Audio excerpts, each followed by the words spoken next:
And will forever be open. Jonny, Harline.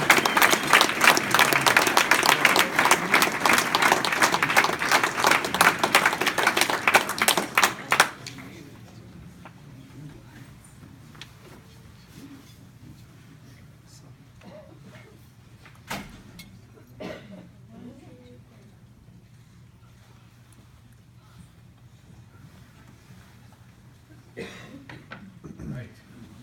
So I will speak to you.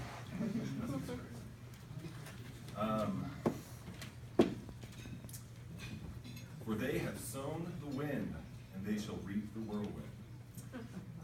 So I certainly don't spend a lot of time reading the Old Testament, so I have no idea when, where, or how I came across this line, found in the obscure book of Hosea, of all places. But the idea has stuck with me for many years now.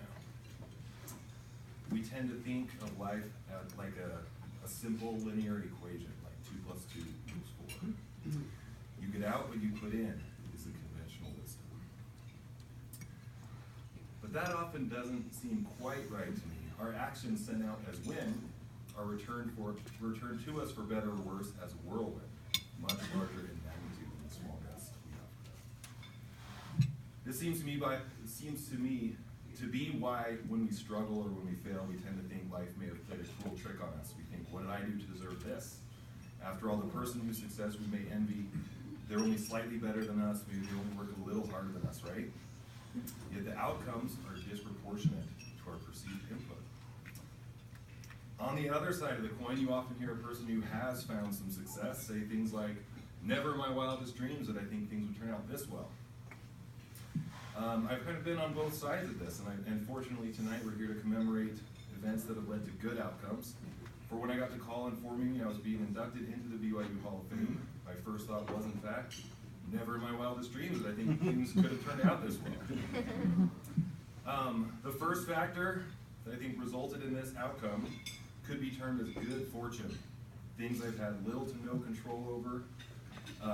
Natural athletic talent, good size, excellent eyesight, Donkey Kong hands, as well as some environmental factors, my truly remarkable parents and siblings, the outstanding coaches and teammates I've been grouped with, usually pretty arbitrarily since my early teen years.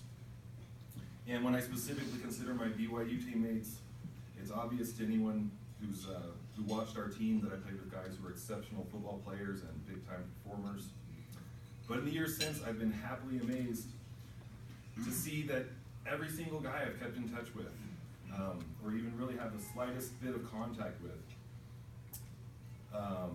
is a stellar example of what a man should be. They're good husbands and fathers, successful at home and in business. They're pursuing meaningful things. And no one's perfect, but they seem to be contributing to the world around them in a positive way.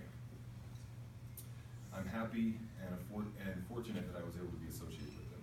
Since I had little to no control over those things, and really did nothing to deserve them, I sometimes think I grasped what Lou Gehrig meant when he said he felt like the luckiest man on the face of the earth. And I'm incredibly grateful. So this good fortune put me in a good position, but there's a position of potential. But action or movement is still required for anything meaningful to happen.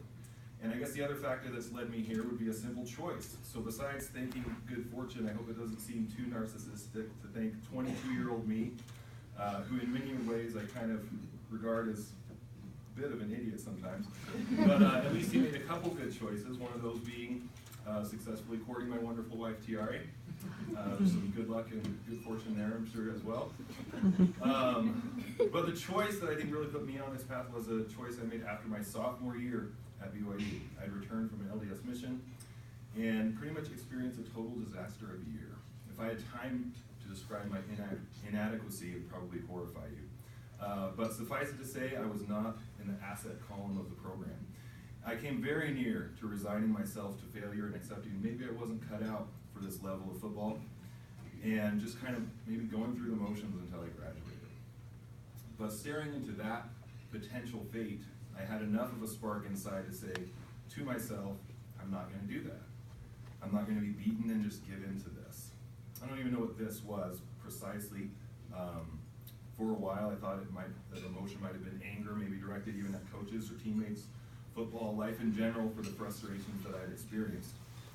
I know I somehow sensed there was a great existential danger in giving in that way, though. And there was a fire that started to burn and spread.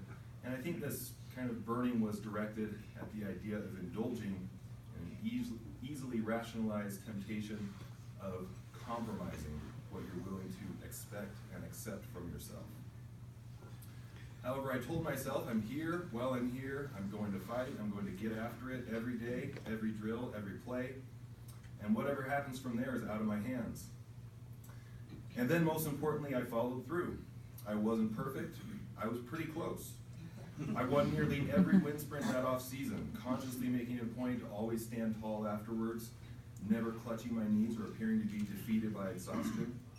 I practiced with an aggressive mindset. I attacked every ball thrown to me, and I got most of them. And believe it or not, that was it. That was the whole gust of wind that was my offering to the football gods.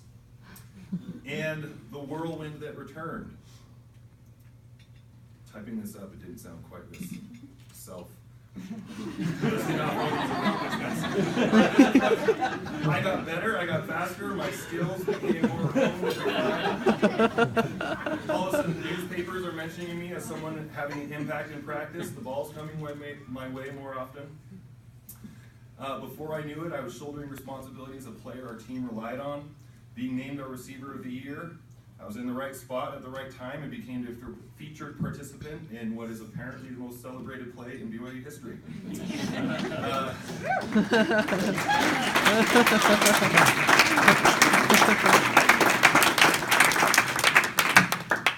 Later on, received All-American honors, got the chance to play professional football, and now being inducted here into the BYU Hall of Fame. I had none of this in mind when I decided not to compromise and show up, get after it every day. My highest aspiration was that the rest of my career would be slightly less miserable than the first year. And it scares me to death now to think I'm close to extinguishing that little bit of fire I had left in me because of the implications it would have had, not just on football, but possibly on the rest of my life. There would have been no solid evidence of personal experience to discourage me from taking on a much more bitter or resentful worldview when facing disappointment at other times in the future. I know now, when I come up short, it's at least partly because of duties neglected or not done with all my heart, not because the world's out to get me or anything like that. And while taking responsibility for defeat can be a tough pill to swallow, it's the only chance to get back on the path towards a better future. And 22-year-old Jonny made a choice that allowed me to experience that lesson, and I'm definitely grateful for that. For I've had occasion, as we all have from time to time, to shake my fist at the world, become angry and vengeful. But with that experience that I've had, I can tell myself that the way out is clear. Complaining won't solve anything. You show up every day, you aggressively take on your goals and responsibilities, and in a free country, the whirlwind consequences will be desirable things. Knowing this brings me a lot of peace and acceptance of the world, and ownership of my struggles, failures, and successes and achievements. To finish off, I really want to congratulate Daniel, Russell, Lindsay, and Aaron. It's an honor to be included among you tonight, and really cool to have this new connection with you guys. Thank you to my family, Tiari, Layla, Lucas, Gabriel, Mom and Dad, Andrew and Kate. I love you guys. Thank you to BYU, the athletic department, my coaches, my teammates, for putting me in a position to take advantage of such amazing opportunities and learn such lessons. I'm truly humbled, grateful, and amazed to be receiving this honor. Thank you.